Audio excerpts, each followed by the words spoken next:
नरकासुर को भौमासुर भी कहा जाता है। कृष्ण अपनी 8 पत्नियों के साथ सुखपूर्वक द्वारिका में रह रहे थे।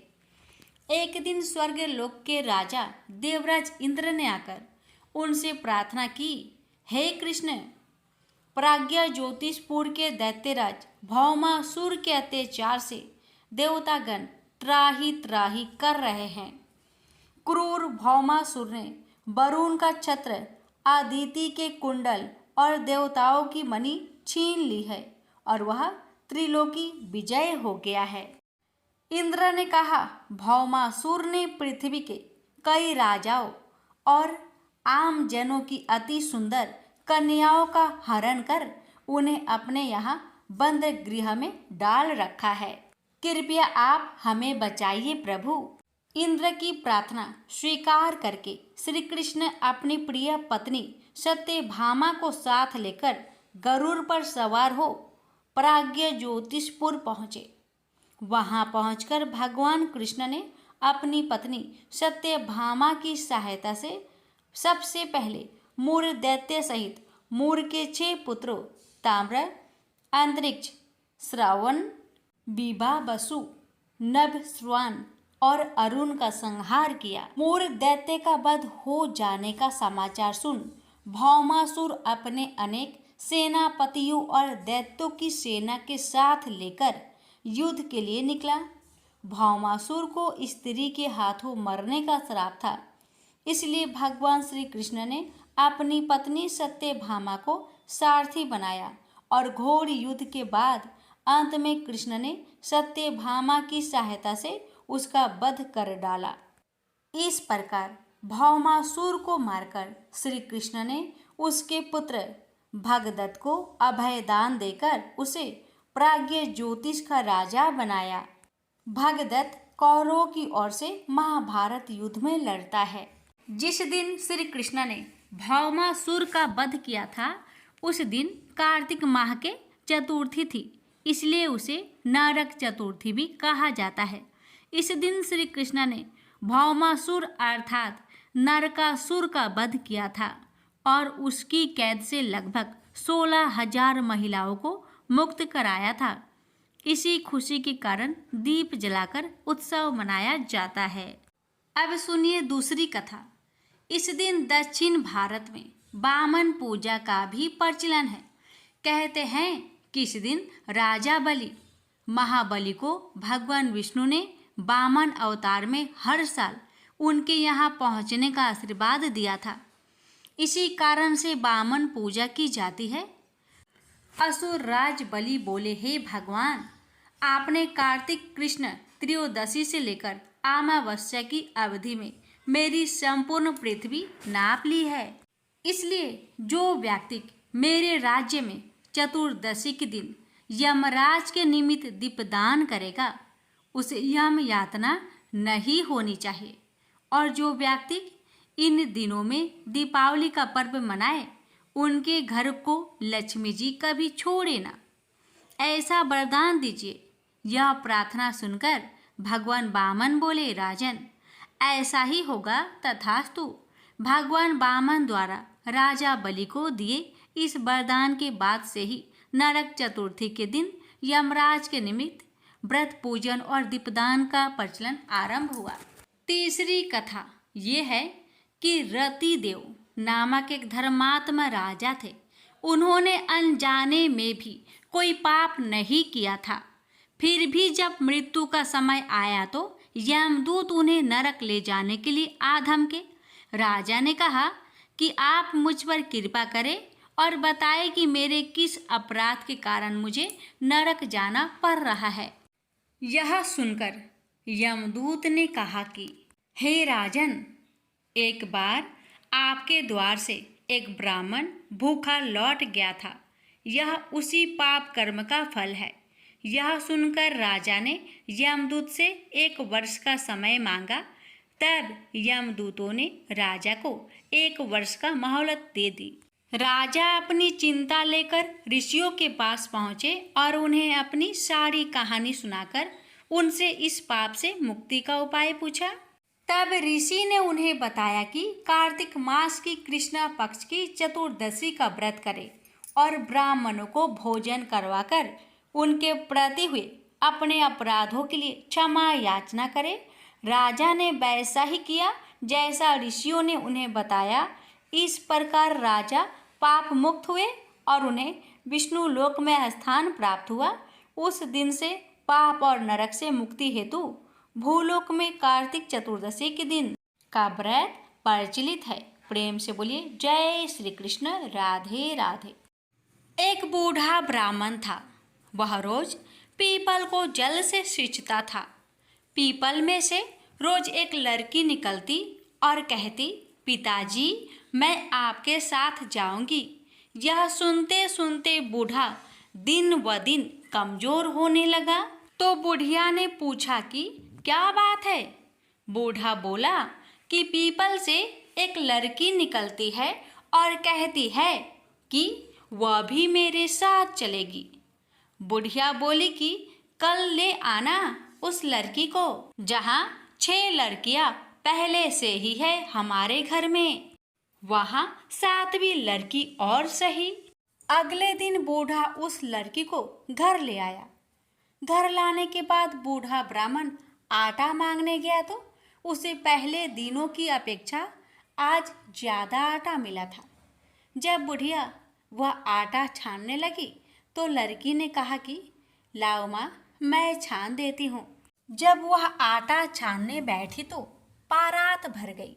उसके बाद माँ खाना बनाने जाने लगी तो लड़की बोली कि आज रसोई मैं जाऊंगी। तो बुढ़िया बोली कि ना, तेरे हाथ जल जाएंगे।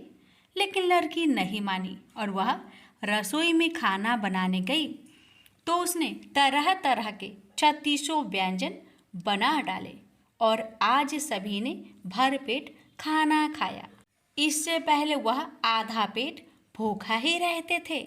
रात हुई तो बुढ़िया का भाई आया और कहने लगा कि दीदी मैं खाना खाऊंगा। बुढ़िया परेशान हो गई कि अब खाना कहाँ से लाएंगे।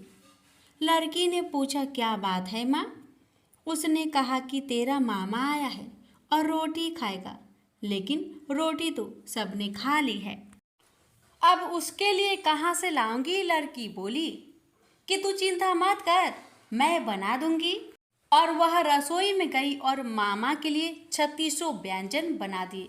मामा ने भरपेट खाया और कहा भी कि ऐसा खाना इससे पहले उसने कभी नहीं खाया है। बुढ़िया ने कहा कि भाई तेरी पावनी भांजी है, उसी ने बनाया है। शाम हुई तो लड़की बोली कि माँ चौका लगा के चौके का दिया जला देना, कोठे में मैं सोऊंगी। बुढ़िया बोली कि ना बेटी तू डर जाएगी। लेकिन वह बोली कि ना, मैं ना डरूंगी, मैं अंदर कोठे में ही सोऊंगी। वह कोठे में ही जाकर सो गई। आधी रात को लड़की उठी और चारों ओर आंख मारी तो धन ही धन हो गया। वह बाहर जाने लगी तो एक बूढ़ा ब्राह्मण सो रहा था।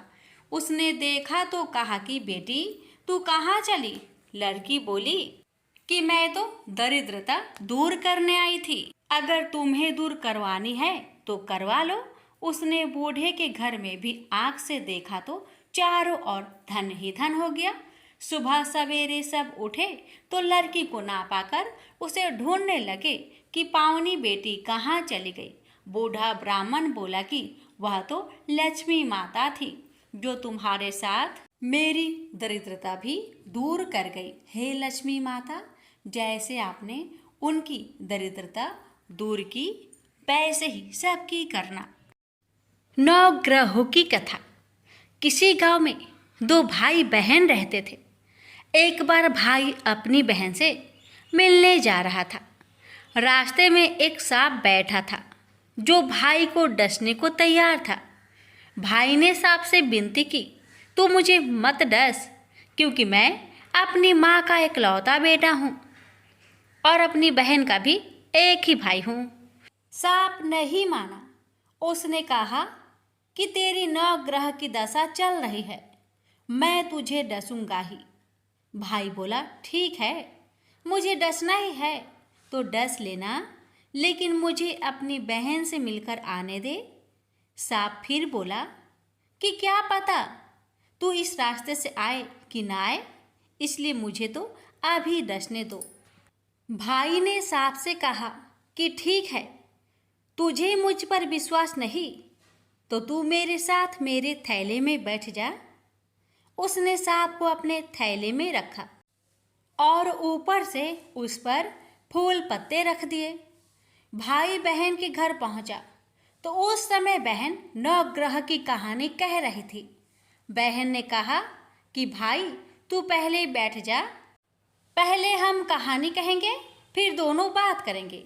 बहन ने कहानी शुरू की। जीव की, जानवर की, हाथी की, घोड़े की, भाई बहन की, घर के धनी की, लड़की के जमाई की, देवरानी की, जेठानी की, सास की, ससुर की, संग की सहेलियों की, सबके 9 ग्रह शांत हो जाओ। ग्रह चले 8 पग, बंदा चले 4 पग, सांप, बिच्छू, भौरे सब आग में जल जाए। कहानी कहकर बहन खड़ी हो गई। बहन ने अब भाई की सुध ली और कहा कि भाई इस थैले में क्या है। भाई बोला बहन कुछ नहीं लाया हूँ। लेकिन बहन ने जबरदस्ती थैला छीन लिया और जब खोला तो उसमें रखे बेल पत्ते व फूल केले संतरे बन गए और जो सांप रखा था वह हार बन गया। केले संतरे उसने बच्चे को दे दिए और हार खुद पहन लिया। हार पहनकर घर से बाहर आई तो भाई बोला कि बहन तू तो बहुत गरीब थी, फिर यह हार कहाँ से आया। बहन बोली कि हाँ भाई, मैं तो गरीब थी और ये हार तो तू अपने थैले में रखकर लाया है। भाई को आश्चर्य हुआ। उसने कहा कि थैले में तो मैं अपनी मौत का सामान लाया था, ये हार तो मैं तेरे लिए नहीं लाया था। फिर उसने कहा कि मेरे थैले में तो सांप था और तेरी कहानी कहने से यह सांप हार में बदल गया है। भाई बोला कि ये तेरे भाग्य का है, इसे तू ही रख। बहन ने भाई से कहा कि तेरी 9 ग्रह की दशा चल रही है, तू घर जाकर भाभी से कहना कि वह 9 ग्रह की कहानी कहेगी। भाई घर पहुंचा और अपनी पत्नी से उसने कहा कि मेरी 9 ग्रह की दशा चल रही है, इसलिए हम 9 ग्रह की कहानी कहेंगे। भाई पत्नी से बोला तू कहे मैं सुनूंगा, मैं कहूँ तू सुनना। चावल चीनी के दाने ला, लोटा भर पानी ला। उसकी पत्नी एक लोटे में चावल व चीनी के दाने डाल कर ले आई। कहानी कही। जीव की, जानवर की, हाथी की, घोड़े की, कुत्ते की, बिल्ली की, देवरानी की, जेठानी की, सास की, ससुर की, घर के धनी की, बहन की, भाई की, सबके 9 ग्रह शांत हो जाए। ग्रह चले 8 पग, बंदा चले 4 पग, सांप, बिच्छू, भौरे सब आग में जल जाए। आज बार, रविवार, सोमवार, मंगलवार, बुधवार, बृहस्पतिवार, शुक्रवार, शनिवार, 7 बार को नमस्कार। धरती माता को नमस्कार, 9 ग्रहों को नमस्कार। जैसे 9 ग्रहों की दशा बहन की, भाई की उतारी, ऐसी सबकी उतारना। प्रेम से बोलिए 9 ग्रहों के देवी देवता की जय। एक बार देवराज इंद्र देवगुरु बृहस्पति के साथ भगवान शिव का दर्शन करने कैलाश गए। महादेव ने दोनों की परीक्षा लेनी चाहिए, इसलिए रूप बदलकर अवधूत बन गए। उनके शरीर पर कोई वस्त्र न था। उनका शरीर जलती हुई अग्नि के समान धधक रहा था और अत्यंत भयंकर नजर आते थे। अवधूत दोनों के रास्ते में खड़े हो गए। इंद्र ने एक विचित्र पुरुष को रास्ते में खड़े देखा तो चौंके। इंद्र को देवराज होने पर गर्व घेरने लगा।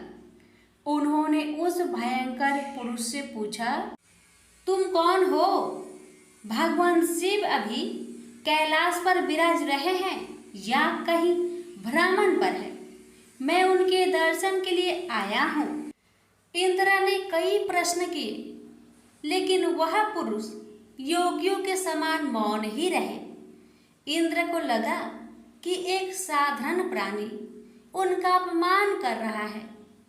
उनके मन में देवराज होने का अहंकार उपजा, जो क्रोध में बदल गया। इंद्र ने कहा, मेरे बराबर अनुरोध करने पर भी तू कुछ नहीं बोलकर मेरा अपमान कर रहा है। मैं तुझे अभी दंड देता हूँ। ऐसा कहकर इंद्र ने वज्र उठा लिया। भगवान शिव ने वज्र को उसी समय स्तंभित यानी जड़ कर दिया। इंद्र की बाह अकड़ गई। भगवान अवधूत क्रोध से लाल हो गए। बृहस्पति उनके चेहरे पर आई क्रोध की ज्वाला को देखकर समझ गए कि ऐसा प्रचंड स्वरूप महादेव के अतिरिक्त किसी का नहीं हो सकता। बृहस्पति शिव स्तुति गाने लगे। उन्होंने इंद्र को भी महादेव के चरणों में लेटा दिया और बोले, प्रभु, इंद्र आपके चरणों में पड़े हैं, आपके शरणागत है। आपके ललाट से प्रकट अग्नि इन्हें जलाने को बढ़ रही है। हम शरणागतों की रक्षा करें। बृहस्पति ने विनती की, प्रभु, भक्तों पर आपकी सदा कृपा बरसती है। आप भक्त वत्सल और सर्वसम्मत है। आप इस तेज को कहीं और स्थान दे दीजिए ताकि इंद्र के प्राणों की रक्षा हो। भगवान रुद्र ने कहा, बृहस्पति, मैं तुम पर बहुत प्रसन्न हूँ। इंद्र को जीवन दान देने के कारण तुम्हारा एक नाम जीव भी होगा। मेरे तीसरे नेत्र से प्रकट इस अग्नि का ताप देवता सहन नहीं कर सकते, इसलिए मैं इसको बहुत दूर छोड़ूंगा। महादेव ने उस तेज को हाथ में धारण कर समुद्र में फेंक दिया। वहां फेंके जाते ही भगवान शिव का वह तेज तत्काल एक बालक के रूप में परिवर्तित हो गया। सिंधु से उद्भव होने के कारण उसका नाम सिंधु पुत्र जलंधर प्रसिद्ध हुआ। जलंधर जिसका नाम शंखचूड़ भी हुआ, शिव के तेज से उत्पन्न हुआ था। इस कारण परम शक्तियों से संपन्न था। वह देवों से भी ज्यादा शक्तिवान था। वह उस तेज से पैदा हुआ था जो इंद्र को समाप्त करने वाला था। इसलिए असुरों ने उसे अपना राजा बनाया। अवधूत रूप में यह लीला करने के बाद महादेव अंतर्ध्यान हो गए। इंद्र के गर्भ का भंजन भी हुआ, भगवान के दर्शन भी हो गए। तुलसी से जुड़ी एक कथा बहुत प्रचलित है।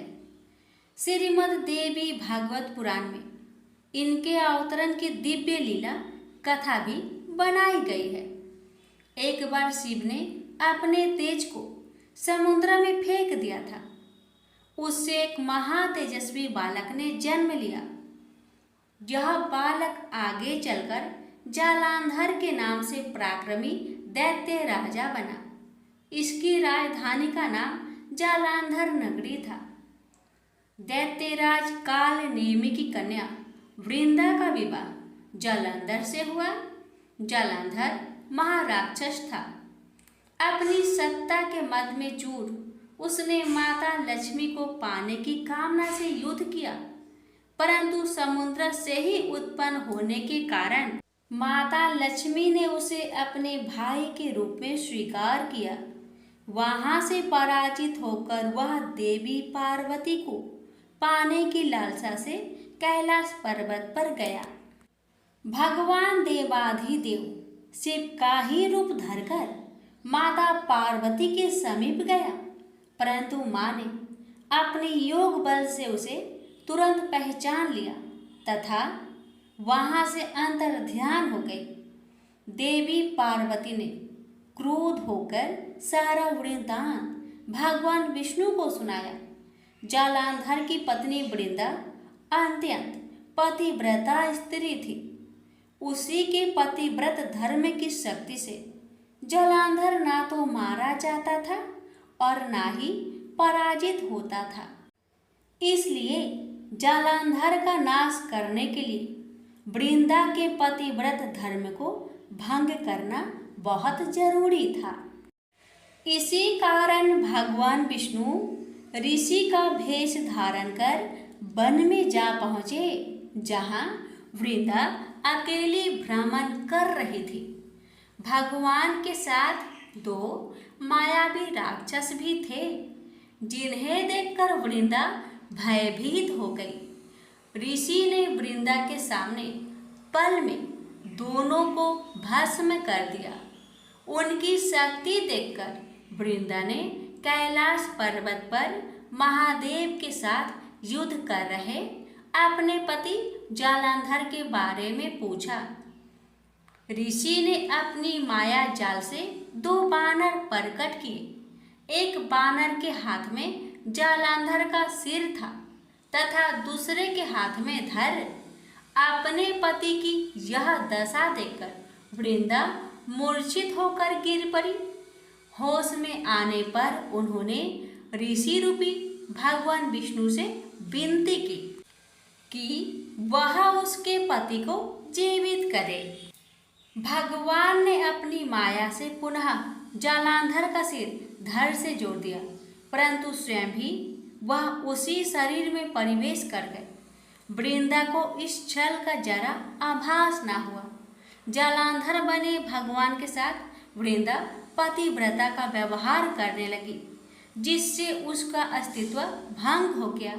ऐसे होते ही वृंदा का पति जालंधर युद्ध में हार गया।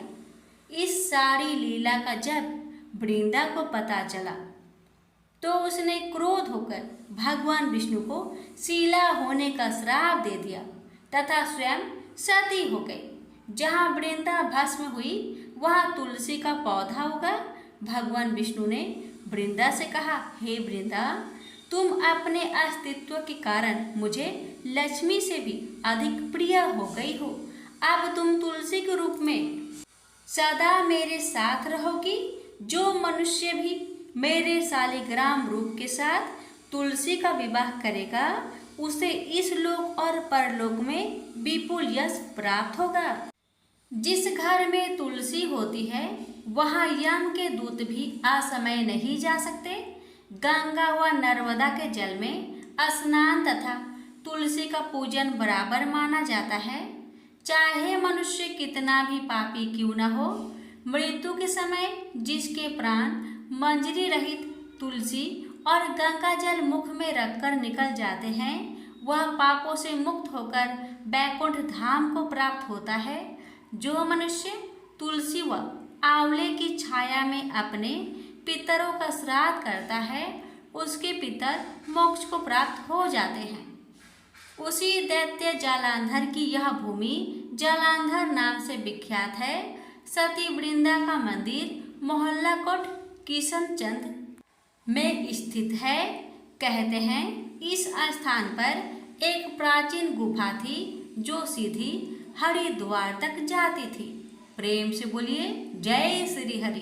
तुलसी मैया की जय, लक्ष्मी नारायण की जय। ये बात उस समय की है जब सोने की लंका और धन के मद में चूर कुबेर स्वयं को सबसे अधिक धनवान दिखाने के लिए गणेश जी को अपमानित करते हैं, तो गणपति उनके घमंड को कुछ समय में ही तोड़ देते हैं और उनके पूरे धन संपत्ति को तुच्छ साबित कर देते हैं। तो आइए इस कथा को संपूर्ण श्रवण करते हैं। ब्रह्मा जी के आशीर्वाद से गंधर्व कुबेर के पास सबसे अधिक धन और स्वर्ण था। इसके प्रदर्शन के लिए उन्होंने सोने की लंका बनवाई, जिसके बाद में उनके सौतेले भाई रावण ने हड़प लिया था। सोने की लंका बनवाने के बाद कुबेर अपने धन का प्रदर्शन करना चाहते थे। इसके लिए उन्होंने शिव जी को लंका में आमंत्रित करने का सोचा। वे कैलाश पहुंच गए, लेकिन महादेव शिव शंकर तो ध्यान में लीन थे। थोड़े देर बाद उनकी आंखें खुली तो वे कुबेर को देखकर उनकी मन की बात जान गए। कुबेर ने महादेव को प्रणाम किया और सोने की लंका में भोजन के लिए आमंत्रित किया। भगवान शिव ने कहा कि वे तो नहीं जा पाएंगे, लेकिन उनके छोटे पुत्र गणेश जी जरूर जाएंगे। कुबेर ने तय तिथि पर विभिन्न प्रकार के भोजन बनवाए। उधर गणेश जी भी मूषक पर सवार होकर लंका पहुंच गए। कुबेर को लगा कि सोने की लंका और धन संपदा देखकर गणेश जी बहुत प्रभावित होंगे और कैलाश पर इसका चर्चा करेंगे। कुबेर ने गणेश जी का सत्कार किया, फिर लंका भ्रमण का प्रस्ताव रखा। तो गणेश जी ने कहा कि वे तो यहाँ भोजन के निमंत्रण पर आए हैं, न कि लंका भ्रमण के लिए। उन्होंने कुबेर से कहा कि आप भोजन का प्रबंध करें। कुबेर ने तुरंत भोजन लगवाया और गणेश जी आसन पर विराजमान हो गए। गणेश जी को भोजन अति प्रिय है। वे जब तक माता पार्वती के हाथों एक निवाला नहीं खाते, तब तक उनका पेट नहीं भरता। कुबेर ने गणेश जी के समक्ष 56 प्रकार के व्यंजन परोसे। गणेश जी पल भर में सारा भोजन चट कर गए। कुबेर ने अपनी सभी रसोइयों को खाना बनाने और खिलाने पर लगा दिया। एक और खाना आता और पल भर में गणेश जी सारा खाना खा जाते। देखते ही देखते थोड़े समय में गणेश जी कुबेर के महल का सारा भोजन और अन्न खा गए। कुछ कथाओं में तो ये भी बताया गया है कि गणेश जी इतने भूखे थे कि वे कुबेर के स्वर्ण भंडार को भी खा गए। अंत में कुबेर हाथ जोड़कर गणपति के सामने खड़े हो गए और बोले कि अब उनके पास खिलाने के लिए कुछ भी शेष नहीं है। इस पर गणेश जी ने कहा कि इतना धन किस काम का, अब आप उनको भोजन ही ना करा सके। इस बात को सुनकर कुबेर बहुत लज्जित हो गए। यह सारा दृश्य देखकर त्रिदेव मुस्कुराने लगे और गणेश जी कैलाश लौट आए। इस तरह से गणेश जी ने कुबेर के घमंड को चूर कर दिया। तो प्रेम से बोलिए गणेश महाराज की जय हो।